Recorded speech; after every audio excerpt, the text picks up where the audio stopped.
Pulau Sentinel. Di Teluk Benggala, ada sebuah pulau kecil yang sangat dijauhi oleh dunia luar, North Sentinel Island. Disinilah tinggal suku Sentinelese, kelompok manusia yang memilih hidup sendiri, hampir tanpa kontak dengan luar selama ribuan tahun. Pemerintah India menyatakan bahwa segala bentuk kunjungan ke pulau itu dilarang keras. Larangan ini tidak cuma soal budaya atau kehendak suku tersebut sendiri, tapi juga tentang kesehatan. Karena mereka sudah lama terisolasi, imun tubuh mereka sangat lemah terhadap penyakit dari luar. Sekadar flu biasa atau batuk bisa jadi fatal bila masuk ke komunitas mereka. Di sisi hukum, undang-undang yang berlaku adalah Andaman Nicobar Islands Protection of Aboriginal Tribes Regulation tahun 1956. Aturan itu menetapkan bahwa siapapun, warga India maupun orang asing, tidak boleh mendekati lebih dekat dari 5 nautical miles sekitar 9,3 km dari pesisir pulau tanpa izin resmi. Tahun-tahun belakangan, beberapa orang mencoba mendekat. Salah satunya adalah seorang YouTuber Amerika yang menyerahkan buah kelapa dan sebungkus minuman di pantai, lalu ditangkap. Perbuatannya dianggap melanggar regulasi karena mendekati daerah larangan tersebut. Ruang Rahasia Vatikan.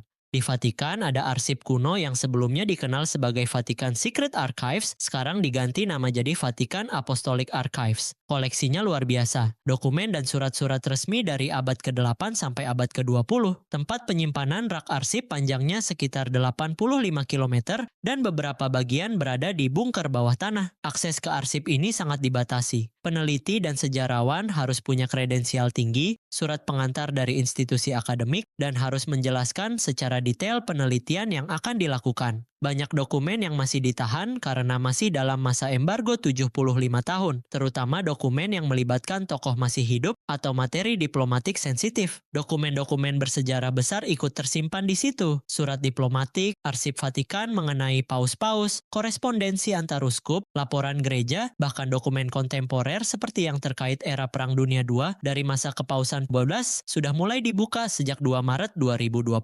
Tapi masih ada bagian yang belum bisa diakses publik sama sekali. Selain arsip, ada juga ruang-ruang tertutup di dalam Istana Paus dan Istana Apostolik. Kapel privat, kapel kecil seperti Nicolin Chapel, tangga tersembunyi, galeri terbatas, dan ruang-ruang dekoratif Borgia Apartments yang sebagian besar tidak dibuka untuk pengunjung umum karena alasan konservasi dan keamanan. Area 51.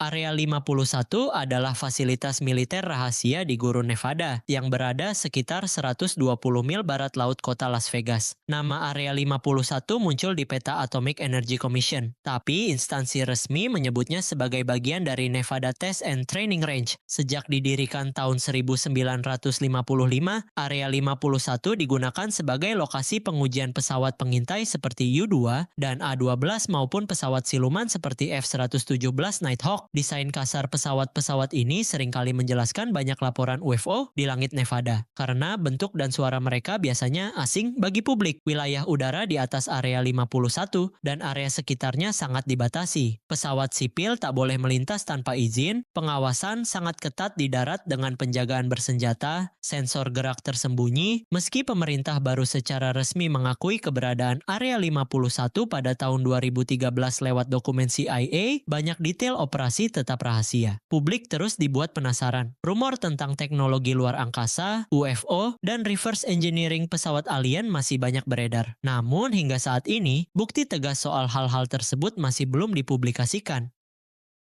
Snake Island. Pulau ini terletak sekitar 33 km di lepas pantai Sao Paulo, Brasil. Luasnya cuma sekitar 43 hektar, tapi bentuknya gunung batu berhutan yang sangat menantang. Tebing curam, vegetasi lebat, banyak tempat sulit dijangkau. Hanya ada satu spesies ular paling berbahaya yang jadi penghuni utama pulau ini, Golden Lancehead Viper, yang hanya ada di pulau tersebut. Perhitungan ilmiah memperkirakan antara 2.000 sampai 4.000 ular hidup di situ. Bahkan di beberapa area bisa mendekati 1 ular per meter persegi. Pemerintah Brasil melarang semua orang umum mengunjungi pulau itu. Akses hanya diperbolehkan untuk ilmuwan atau peneliti dengan izin khusus dari lembaga konservasi dengan protokol keamanan ketat. Alasan larangan itu bukan cuma untuk melindungi manusia dari risiko gigitan yang bisa fatal, tapi juga untuk melindungi spesies ular yang langka dan habitat alam pulau tersebut. Karena isolasi geografis, ular-ular di Snake Island berkembang sedemikian rupa. Racunnya sangat kuat, perilaku dan adaptasinya unik. Gereja Sant Maria dari Zion.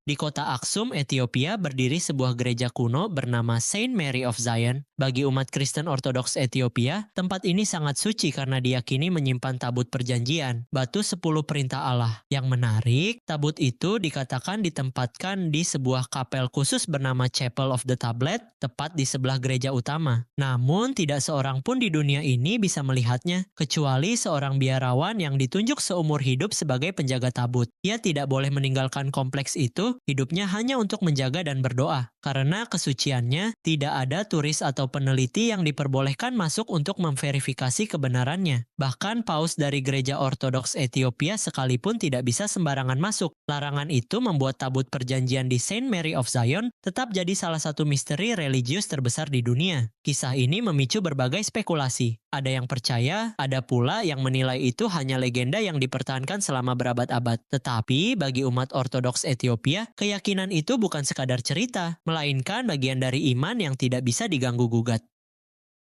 Gedung benih Global Svalbard.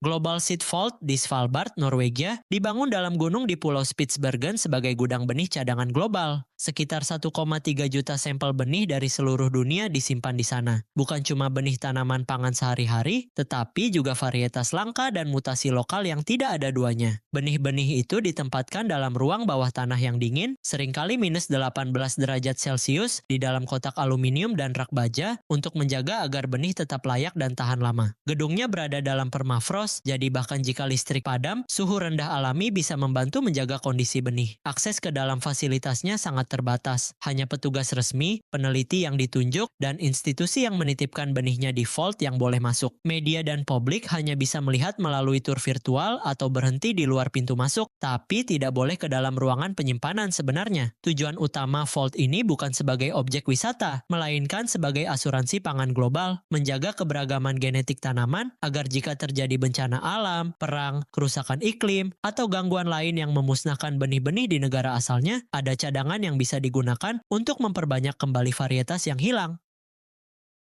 Chernobyl. Setelah kecelakaan di reaktor nomor 4 pembangkit listrik tenaga nuklir Chernobyl pada 26 April 1986, pemerintah Uni Soviet segera mendirikan zona eksklusi. Awalnya sebuah lingkaran radius sekitar 30 km di sekitar PLTN ditetapkan sebagai area wajib evakuasi. Kemudian diperluas menjadi zona alienation seluas 2.600 km persegi yang mencakup wilayah terkontaminasi akibat badai radioaktif. Radiasi sisa dari elemen radioaktif seperti cesium dan strontium yang memiliki masa peluruhan puluhan ribu tahun masih terdeteksi di beberapa bagian zona. Ada area yang sangat terkontaminasi yang kemungkinan tidak bisa dihuni manusia dalam jangka waktu yang sangat lama. Meski begitu, kunjungan wisata tetap diperbolehkan di beberapa bagian zona dengan pengawasan ketat. Orang yang mau ke tempat ini harus ikut tur resmi, memakai pakaian tertutup, sepatu yang memadai, tidak menyentuh benda apapun, dan hanya mengikuti jalur aman. Selain bahaya kesehatan, zona tersebut secara alami berubah menjadi cagar alam radioaktif. Tanpa kehadiran manusia, flora dan fauna berkembang. Tumbuhan tumbuh di antara reruntuhan, hewan liar kembali menguasai wilayah yang ditinggalkan. Tapi lambat laun ada efek negatif. Beberapa spesies menunjukkan mutasi, kerusakan genetik, dan gangguan reproduksi. Katakombe.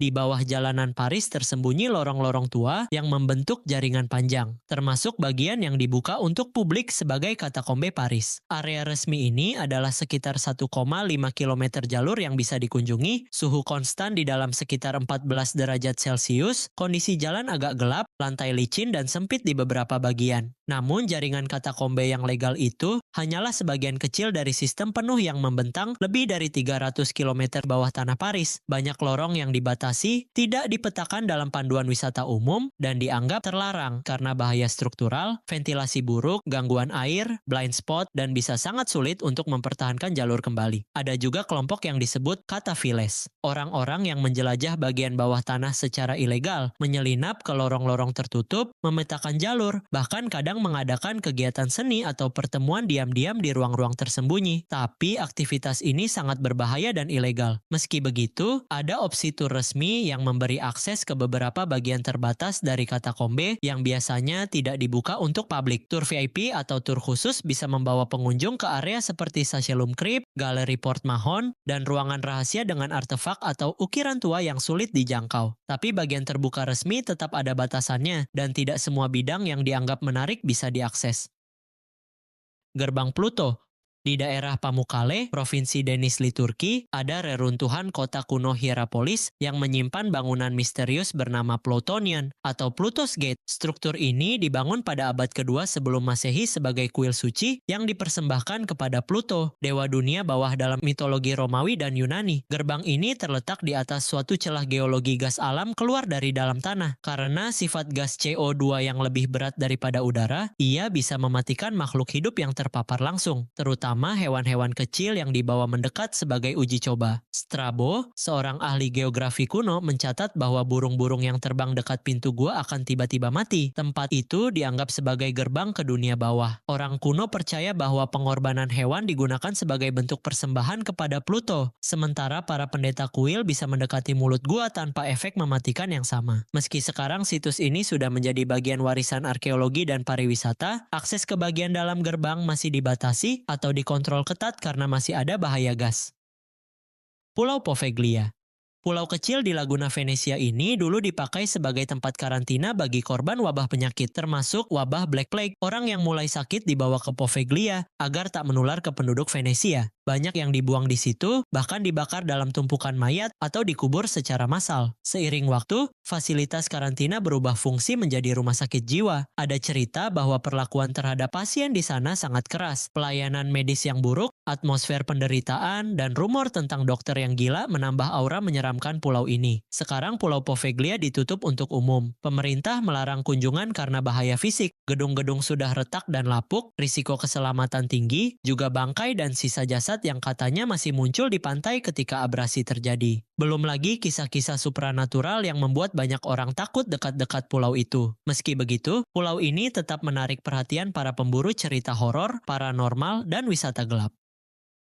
Gimana menurut kalian tentang video hari ini? Tulis pendapat kalian di kolom komentar ya. Jangan lupa tekan tombol like, subscribe, dan nyalakan loncengnya supaya nggak ketinggalan konten baru lainnya.